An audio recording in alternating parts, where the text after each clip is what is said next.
Our Sexpert Dorothy Black is back, and today we are going to talk about the lowdown on pubes.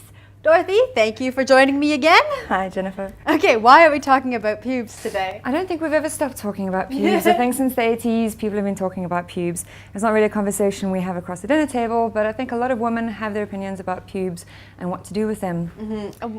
What is your opinion on pubes? I think you need to do whatever the hell you want with pubes. So I reckon that the whole fetish with pubes started probably with the porn industry. Mm-hmm. Again, we're back again to the with porn the industry. Porn is very educational, and there has to be something said for it. But so shave the hair sort of became more visible to see the vulva and everything that was happening down there. And I think then it became quite fashionable, and also men tend to dictate how women should, or tended to dictate how women should look sexually speaking. And hence the fascination with pubes came in, or the lack thereof. And my opinion is that you need to do with pubes what you feel comfortable with. Is pubic hair making a comeback? I have a sneaky suspicion, in the halls of like sex talk, there are some whisperings that pubes are making like a fashionable comeback. Mm-hmm. In fact, I found a Tumblr the other day, I think it's called welovepubes.tumblr. And it's just pictures and pictures and pictures of lots of bush, which people How do you love. come across this Tumblr? Oh, I come across all my other porn, Jennifer. Lots of exploring. I do it in the name of science. Research. So yeah, I think it is making a comeback, and I also feel that there are a lot of women who are deciding for themselves what they're comfortable with, and actually not giving a damn what fashion says or what they think their partners might want. When did pubic hair become such an issue? I think it became an issue after the porn industry started making it an issue, and I think it became an issue when media started making an issue, when it became an issue about how women should look. And I think women's magazines have a tendency to push that a bit. So you need to wax, bikinis came into fashion. Mm-hmm. I actually heard on radio the other day that the first person to pose in a bikini was a stripper with lots of bush. Oh, really? Yeah. That's interesting. Right. So along with the fashion industry, the bush, the bikinis, the G-strings, and what became aesthetically pleasing for people was to get rid of the bush because it wasn't very pretty.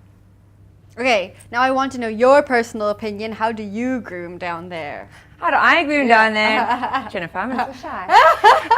No, I'm not. So I usually keep just a little strip at the top. I keep forgetting what all the different names are. I think it's a landing strip. Yeah. It's a little triangle around, everything else is off.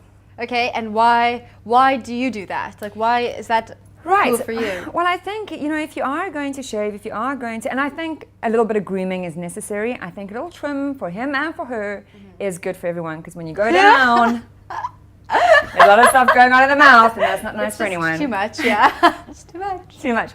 So a little trim, but also I tend to keep it bare down there because I like the sensation. So it feels better for me. And I know that in a lot of religions and cultures, it's considered more hygienic. Really? Right.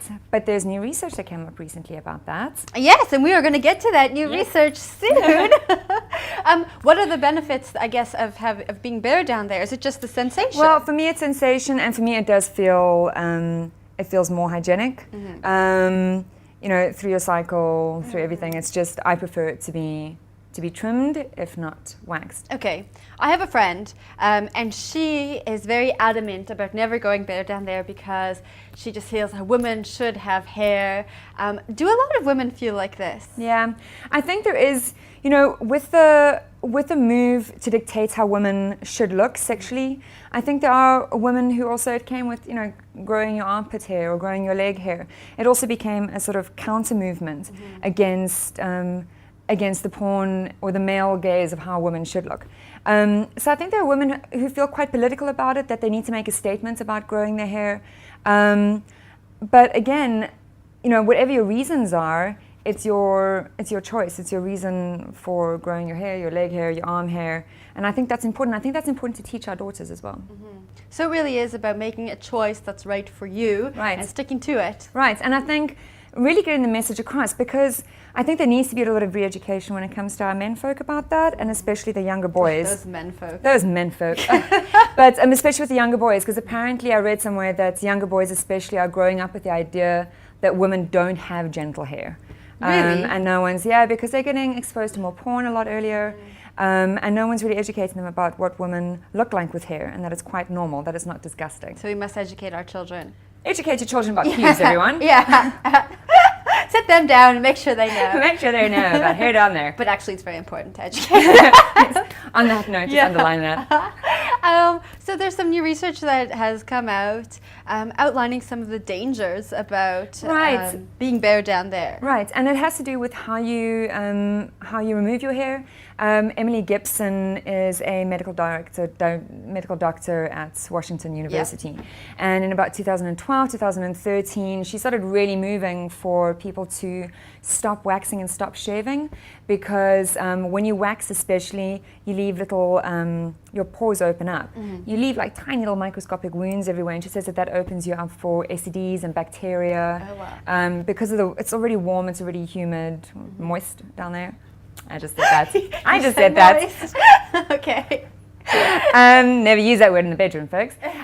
So she's kind of saying that it's not really healthy to wax or to shave.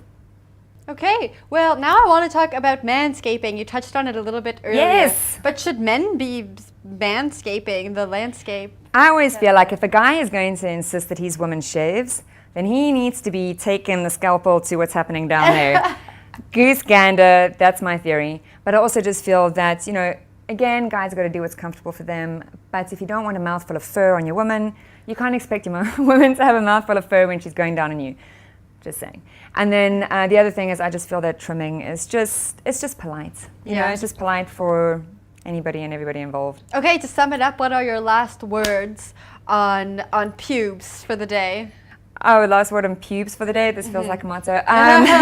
What is your pube motto, Dorothy? I don't have a pube motto. I feel like I should. But certainly just do what feels comfortable for you, and don't listen to what anybody's telling you. If you need to wax, wax. If you need to shave, shave. If you don't need to either, because some women can't wax. I get terrible ingrown hairs if I wax, so I shave, which is apparently very not fashionable. Don't care. It's the only thing that doesn't give me ingrown hairs, so there's that. And that's the attitude everyone needs to take. Right. Don't care. Just do what's good for you. What's good for you. Cool. Thanks for joining me. Thanks, Jennifer.